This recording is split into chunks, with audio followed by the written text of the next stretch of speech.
and I'll talk about something that we understand very well, convex optimization, as opposed to what Nati was talking about, understanding non-convex optimization. Convex optimization we understand very well, and I'll talk about trying to apply it to representation learning. This is based mostly on work with Tengyu Ma, and a lot of discussions with Sanjeev Arora, and also more recent work with Brian Bullins, Adam Kalai, and Roy Livni. And the motivation for unsupervised learning in general is that we have much more data that is unlabeled than labeled.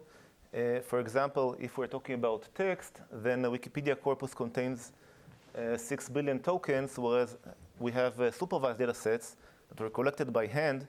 So if you look at questions and answer data sets of Stanford, they contain 100K. Or translation data sets contain 350 million. And these are very, very hard to collect and generate, whereas unsupervised learning is basically free. And similarly, for images, a crawl can sort of find all images on the net, but ImageNet, which was collected by hand and categorized and so on, contains 1.2 images. So this is very appealing, right, to try to design algorithms that use all this free data that we didn't have to work for. And one successful example for doing so is coming up with a representation for words, word embeddings, which I think someone will talk right after me about them, that were trained over Wikipedia data. So there are a lot of useful things we can do with all this huge free data out there. Right, so Wikipedia defines unsupervised learning, this is a copy of the web, as the machine learning task of inferring a function to describe hidden structure from unlabeled data. And since the examples given to the learner are unlabeled, there is no error or reward signal to evaluate a potential solution. What I would like to talk about is a proposed definition for evaluating a solution for unsupervised learning or representation, and convex relaxations for 3 examples, and I'll only have time to skim through them and show how to use this objective definition plus convex machinery to generate some solution. And the goal is to have a methodological approach to this representation learning, which is still at a very infancy. So I'm not going to give you state-of-the-art algorithms yet, or at all, but I hope these might come up using convex machinery that we are so familiar with. So this, everyone who took a machine learning class or taught a machine learning class knows that when you teach the unsupervised learning chapter, that was sort of what motivated me, there are a lot of topics, but not so much common ground to evaluate the different methods on. This is a class, by the way, by my friend John Ducci. I don't know if he's here, from Stanford. So this is copied from his website. And in contrast, right, when we teach supervised learning, there are many methods, and we have a very good understanding, some of which Nati described, about when can we generalize, right? Why succinct hypothesis is better, and a lot of theory in contrast to the topics that we teach in unsupervised learning. And so we're missing many things when we discuss about representation. Yeah, Shai is laughing because we have the same slide. The main, question already. Isn't the standard way of evaluating unsupervised learning via compression and rate distortion theory, and that goes back to the 60s and 70s? Yeah, absolutely. That's also. Why is it not taught? I don't know. I think I advocate that you will. Sometimes it's taught, but at least not in many courses, including this one in Stanford. Yeah. But I will advocate that this is definitely a great way to approach things. And one of the main things that I would like to focus, that we're missing, I think, is improper learning. So what do I mean by that? Let me give you an example, and that is of learning sparse separators. So this is something I think we're all familiar with, right? So we try to learn a sparse separator, meaning a half space that separates, in this case, separable examples, and that depends on a few coordinates. Okay, so in general, this is a non-convex optimization problem. It's not convex because it depends on few coordinates, and the few constraint is NP-hard. But it's still, we go about solving it. It's a very useful thing to learn. And one approach, the statistical approach, is by reconstruction.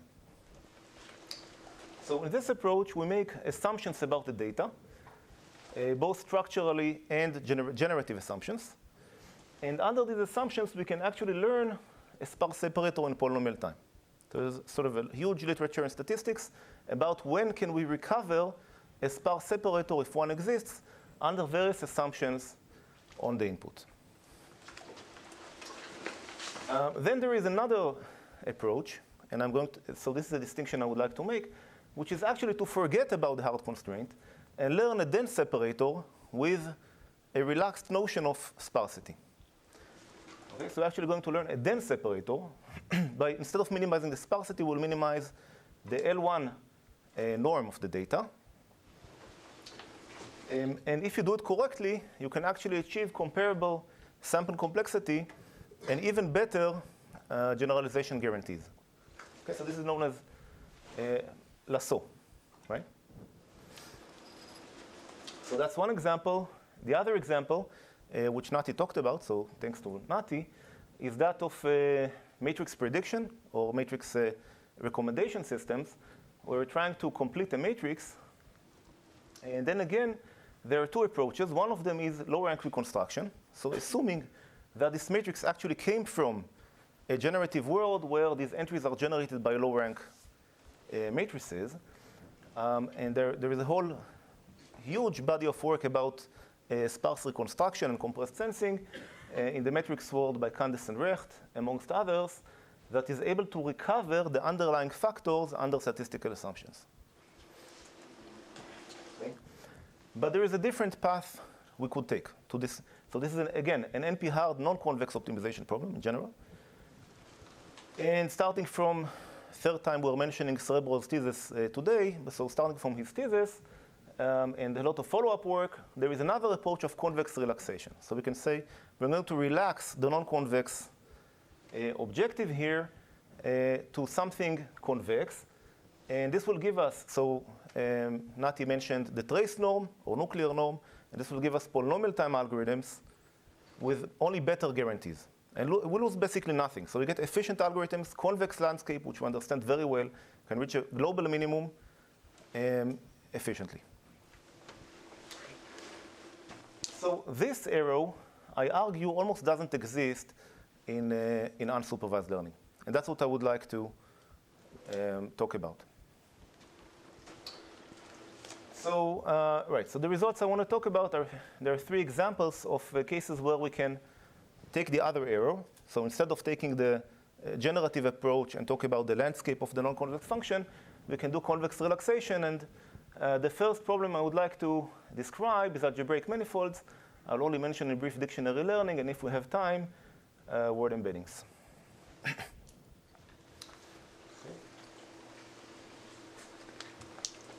So to describe polynomial or manifolds, let's recall definition of statistical learning.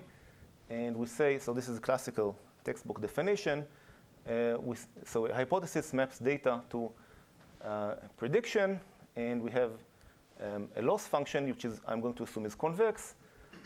Generalization error is the expectation over data sampled from an unknown distribution of the error.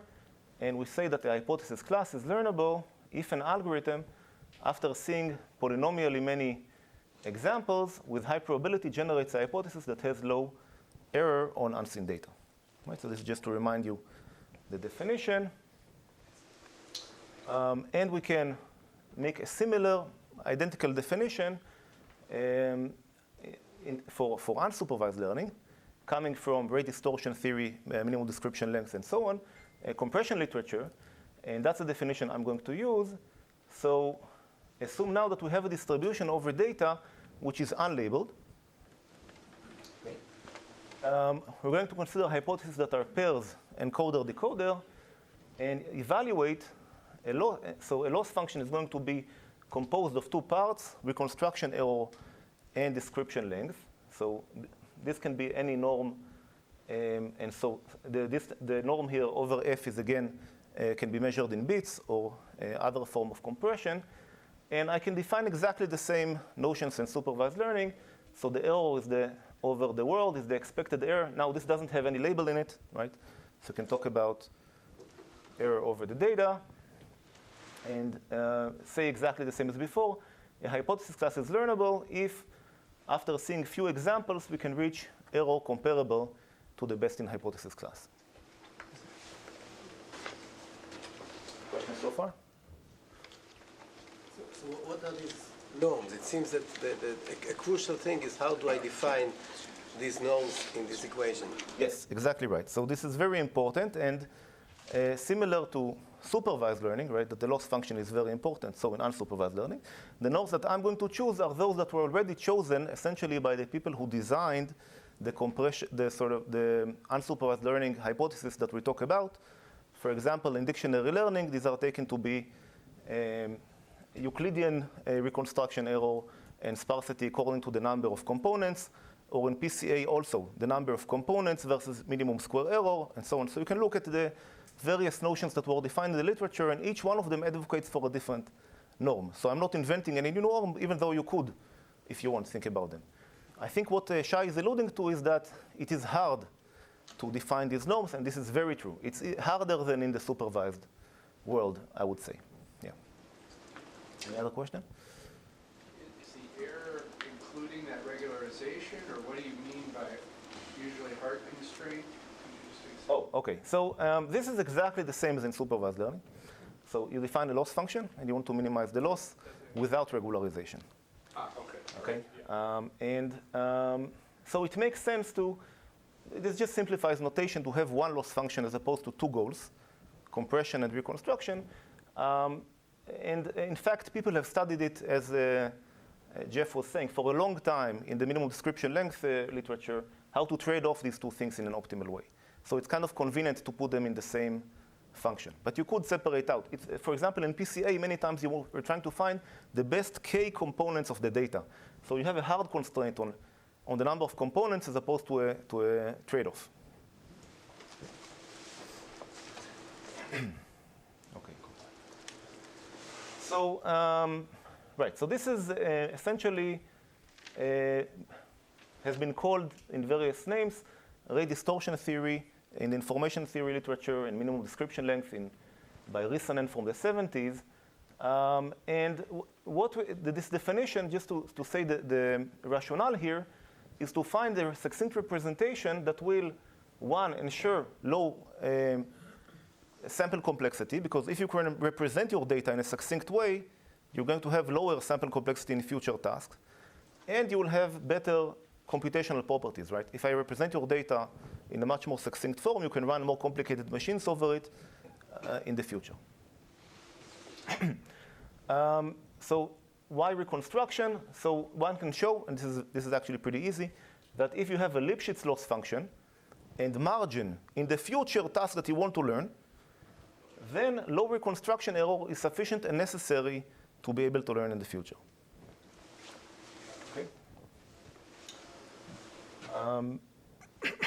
So this is related to various notions. As I've said in the literature, there are a whole lot of notions, and has been called in different names, including information bottleneck, where we have sort of a semi-supervised setting, and ray distortion theory that tries to minimize reconstruction error under constraints over the compression. Okay, so warm up, before I get to how we can learn by convex relaxation, 3 examples, I would like to discuss PCA, because we all know PCA very well. Okay, so what do we do in PCA? We're trying to find a representation for the data that minimizes the Euclidean loss under reconstruction. So this is commonly understood as finding the principal axes on which the data lies in the Euclidean sense. And here is a way to view it as a compression. So you take your data in some d-dimensional space and encode it by multiplying it by a matrix into a lower dimensional space. Of course, if you really care about compression, you need to argue about how many bits you use to represent the data. And so all that, I'm going to skip that for simplicity. And in terms of optimization, PCA takes the following optimization form, we're trying to minimize over all low-rank matrices the reconstruction error of the original data.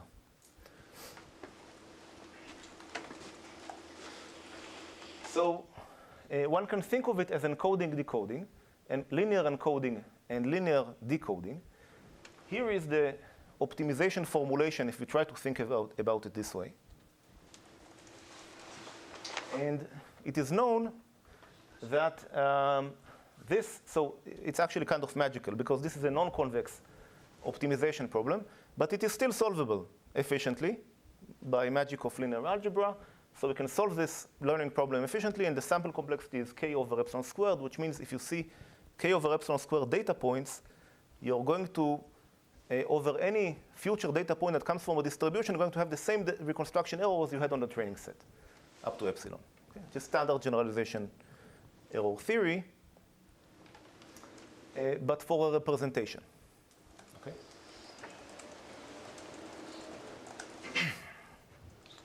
Good. So the next question. So if you think about this, it's sort of immediate, okay, why don't we try to come up with more sophisticated encodings? Okay, so PCA is very useful when your data lies on a linear subspace and you're trying to recover the subspace. That's somehow, or maybe with noise, subspace with noise. What if your data lies on some manifold?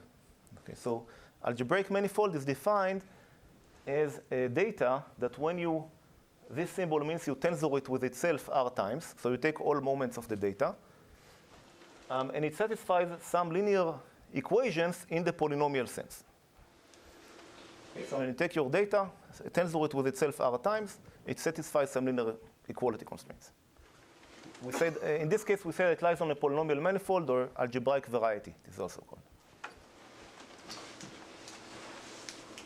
So here, what is the correct notion to study here?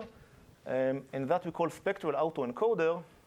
So you can think of taking your data, tensoring with itself, for simplicity, let's just say once, and getting a vector in these square dimensions, and then encoding that by a linear transformation to k numbers.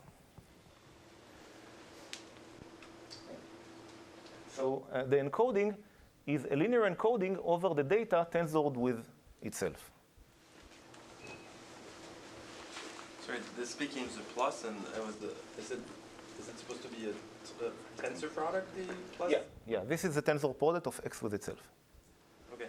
So this means that you every coordinate here is xi, xj. Okay. So encoding is then a linear encoding of the second moment of the data. What is the decoding? So this is less clear now, right? You cannot just do a linear decoding. So it's not going to work, right? So a natural thing is to linearly decode your encoded data back into these squared dimensions. But now you have a matrix. You don't have your data anymore. So what are you going to do with the matrix?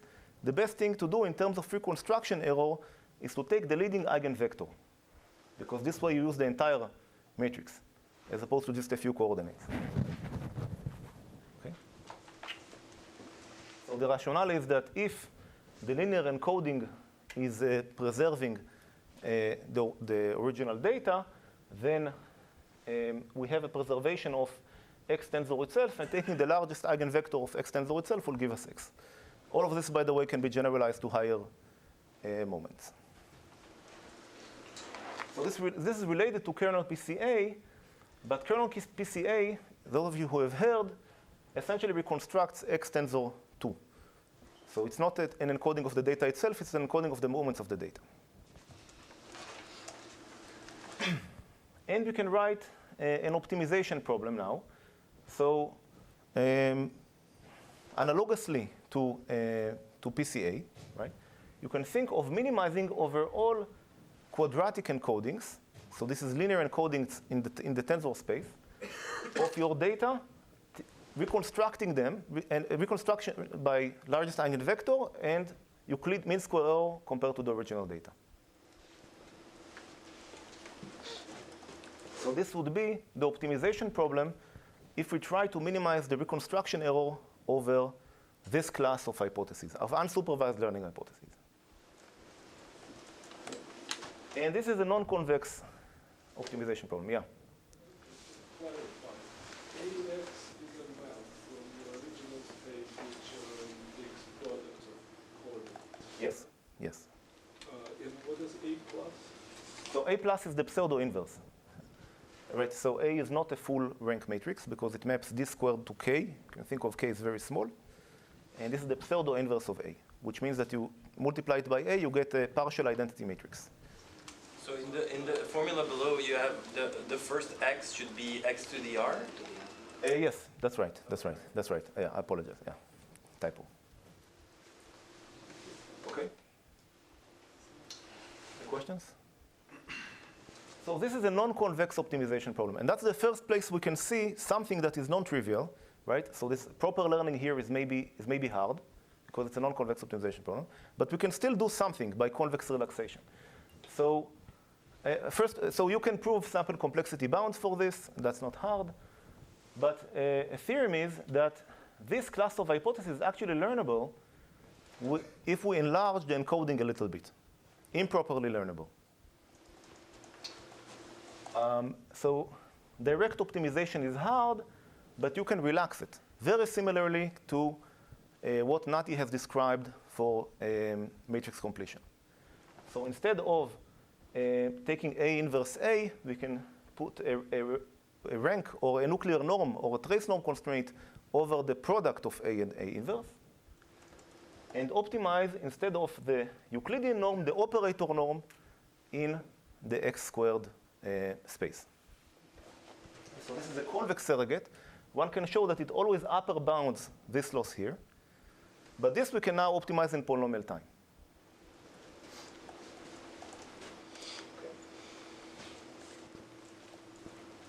Any questions? So here, if you relax as much as you want your constraint, then you can reconstruct anything you want, right? That is correct. So what are the rules of the game here? Good. So, okay, good. That's a great question. So just like supervised learning, you can relax the hypothesis class. And you can relax it to as much as you want, right? You're still going to learn the original one. But what might happen is that your sample complexity might blow up. So you need to show that your sample complexity is still comparable to the one of the original class. But otherwise, everything is fair, okay?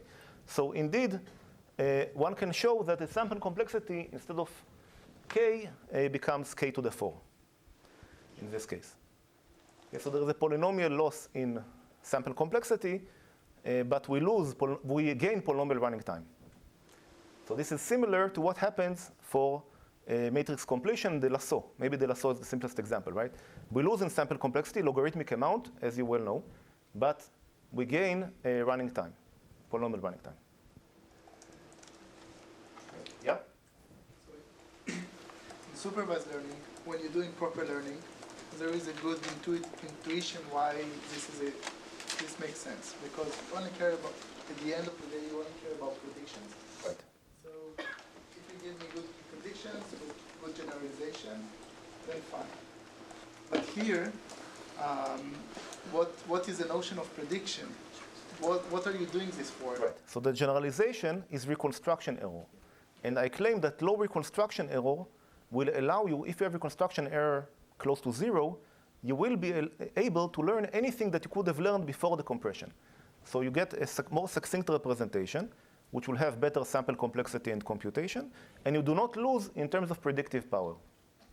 But that goes again to the norm in which you measure your reconstruction loss. No, not really, because all norms are related up to the dimension, so therefore if you take the epsilon small in, yes and no. So in the limit, in the limit, all the norms are equivalent. In practice, of course, it makes a big difference which norm you take.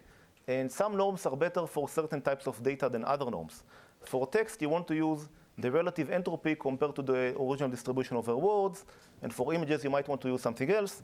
And it is kind of an art how to use the correct norm, but this is also true for supervised learning. I was just jumping because of this sentence that you get something that's good for any learning task.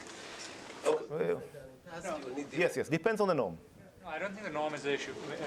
I mean, basically this definition is saying that you could use gzip or any compression, and that's learning and encoding. So that's the problem with I'm not it, following you, compression. but let's discuss it. Yeah. Okay. That's the story of the pesky constants. Sorry? They are the only story of the constants in practice. Right. This is extremely, I'm not saying it's not important to, I'm not saying that the function is not important. The function is very important, but you have to give me some kind of definition of, to start with. So in supervised learning, we have the hypothesis class and the loss function, and same goes here. Okay, but nothing more. There is no assumption on the generation of the data, and there is no assumption about the structure of the data either. Okay? More questions? Yeah.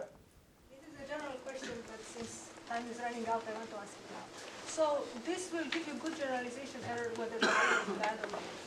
So this doesn't tell me that the data actually fits this algebraic manifold assumption. It just says that. Yeah. So it doesn't tell me that any other. This great question. I'm glad you asked. The same is true, and this is actually the beauty of of worst-case learning. In PCA, what happens if your data does not lie in a linear subspace? Nothing happens. You're not going to do well, but you're going to do as well as the best linear subspace. This is a very robust definition and has proven very useful. So it's true. All you can hope for is to compete with the best. I'm not promising anything better than that, but that is still a very robust notion in many cases. Yeah, but people often do unsupervised learning to learn something about the data. That is true. So this is hard to define what it means. This is a general statement, and it's very true. So this is going for compression. So this is. Okay. Is compression the correct notion to learn something about the data? The answer is I don't know. This is one proposal that I claim fits many schemes that have been used, such as spectral learning, dictionary learning, and so on, word embeddings, and so on. Does it capture everything? Definitely not. Does it give us understanding as people of what we're of the structure? Not clear, and also not clear is that's what we want, right? We're talking about machine learning, so all we want is that the machine will be able to have lower sample complexity on future tasks, at least according to this definition. Just to interrupt, you do understand from this after you did this whether the model is good or not when you said. No, I mean this is necessary, but not sufficient. No, because you can at the end look at the reconstruction error. If you got low reconstruction error, then you know the model was good. What is low? That's What? what is low? You only have. Okay, let me answer this question just by relating to supervised learning, because we're trying to use some techniques that we know from supervised learning for unsupervised. This same objection is also true there. How do we know if your hypothesis class is good? I don't know if, it might be good, might not be good. I'm going to try and see if it works well on my data. I'm asking, how do I know that my data is good? I have chosen the right hypothesis. The right hypothesis for the model? Yeah, this is also, so choosing the hypothesis class is an art, so right? So sometimes we use SVM, sometimes we use deep neural nets, sometimes we use boosting. We don't know what will be the boosting with decision trees, sometimes very useful. I don't know. So, but given that you have a hypothesis class, I'm showing you a way to learn it. Okay? Well, Yeah, the model selection is of course very important also. I'm not taking this at all. Yeah. Is this often beyond the domain of machine learning? I mean, if you're working with a scientist, whether the unsupervised learning results are useful is what matters, and that could only be resolved by subject matter knowledge of the person you're working with. Right. So it's very important for scientists and for everyone to understand data. I'm not saying that this is not important, but from a machine learning perspective, if I care about what will make it for the machine easier to later learn in a supervised sense, this definition captures that notion. It does not capture what a human will understand from the data. That does not attempt to capture at all. Yeah, Leon. possible framing. Distinguish two kinds of unsupervised learning. There is the normal one and the mythical one. The normal one is the one we know how to do. It's always a kind of compression. If you look globally, say it's information, compressed information, it ends up in a kind of likelihood. And the mythical one is the one children do. They look at the world, understand how it works. And the difference between the two is not that clear. And I think this is what Marina meant, basically. Absolutely. Yeah. All right. Maybe we So. should go on questions now. Yeah, let's move to the, from the metaphysical world to back to the talk, even though this is very intriguing, absolutely. So, right, so I've described why I think reconstruction error is a good idea And here is a model that naturally arises from it. And using the definition, we can do something non-trivial that we could have not have done before, right? Because we have an objective. So we can try to learn to fit a hypothesis which is comparable to the best spectral autoencoder, even though there might not be a good spectral autoencoder in the data. And here is an implementation by Jeremy Cohen of our method. And what he did, he took some MNIST images, added noise to them, and then encoded, decoded, and looked at the output of the image, and compared various notions such as PCA, kernel PCA. This is a heuristic which solves the optimization fast. And what you see here are various reconstructions of digits, which you see them a lot in these kind of talks. There are many times I don't know what to make of them, right? So, but what do I know what to make of is what we can prove of. So we can prove that reconstruction error is going to be better for this model. And indeed, it is better than PCA, 1. And 2, we hope to show, so this is something that we don't know how to prove, but we only know how to prove that classification will be at least as good, but actually it improves. So if you encode your data as in spectral autoencoder way versus kernel versus PCA, and apply an SVM learning machine on the encoding, you will get better classification accuracy. How much time do I have? 3 minutes. Okay. So I'm going to skip maybe dictionary learning, even though this is another example. So I'll just say that it's another example where there have been a lot of work in trying to capture how to efficiently learn dictionaries. It is an NP-hard problem. Learning dictionaries in the mathematical sense is NP-hard, and there's been a lot of work, extensive work, beautiful work, on still solving it in polynomial time under generative assumptions about the data. And what we can show is that actually we can give another representation that provably compresses as well as the best dictionary and achieves the same reconstruction error. That's all I'm going to say about this. And finally, say something about word embeddings. And word embeddings are a very, very successful notion in unsupervised learning of taking words and embedding them in vectors in Euclidean space. And that is very useful. So one beautiful thing, it allows scientists to study the data. You can plot low-dimensional plots of this vector space and see that all words relating to city are clustered together, for example. So a lot of beautiful things arise from it. In terms of our theoretical understanding, there are some theoretical models that explain why they work, but algorithmically, the algorithms are usually non-convex, highly nonlinear, and furthermore, they use complicated pre-processing, such as taking co-occurrence vectors of the words. We can think of the following convex counterpart. 2-3 minutes, still okay? Okay. So think of having a distribution over tasks. Each task is a distribution itself over data, but the domain of the data is the same. All words in all languages of the world. Okay? Our goal is to learn a representation such that classifying on this representation is as good as you can from a given family of compression or representations. And we can show the following theorem. There is an algorithm, again improper, that learns the best linear map with respect to linear classifiers. So if you want to apply a linear classifier on your embedding, it's going to do it as it will be able to achieve it by convex optimization. So unfortunately, maybe I will go through it just a little bit. If you write down the optimization formulation for this problem, you're trying to find the best embeddings. Embedding is a linear map. I'm now considering only a linear map, so much simpler than earlier nonlinear embeddings. And on them, learning the best linear classifier. And by method of convex relaxation, which I'm not going to go through, this turns out to be globally solvable efficiently.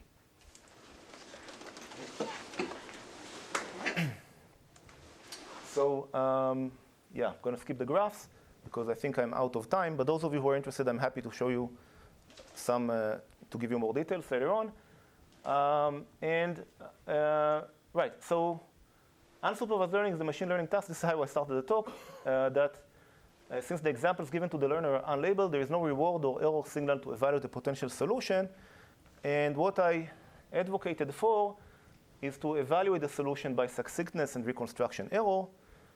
And second, this objective metric, which is not new, has been considered many times before, but thinking of it in terms of an objective for PAC learning allows you to come up with convex relaxation methodology that will allow improper learning for various classes and encompass some of the existing ones we know. So that's it for now. Thank you.